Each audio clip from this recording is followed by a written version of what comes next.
Muling nagkamit ng parangal para sa Pilipinas ang SB19 matapos silang hirangin bilang silver champion ng prestihiyosong Tag Media Award sa Chicago, Illinois.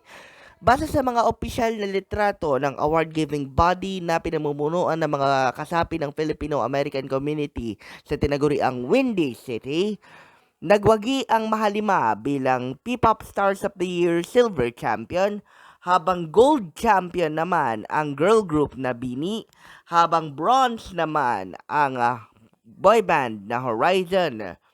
Best Female Artist si Sabrina Carpenter, habang Best Male Artist naman ang may lahiring Pinoy at global superstar na si Bruno Mars.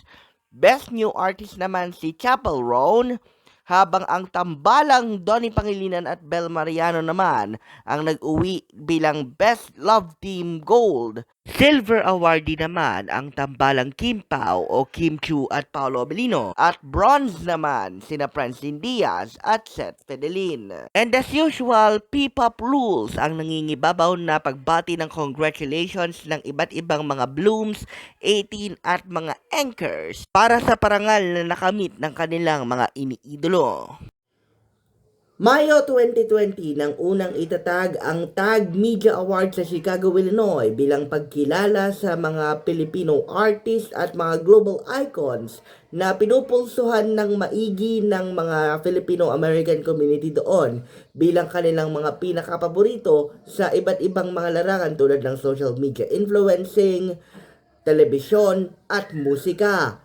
Makailang beses na ring naglaban para sa Philippine Pop Group of the Year categories ang SB19 at Bini.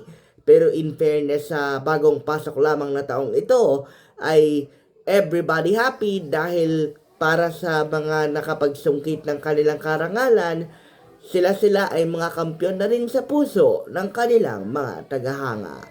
Para sa Mabuhay Ready News, sa walang takot walang pinapaboran, ito ang Senbat sa Patrol number 2, Stephen Saraspe Perez.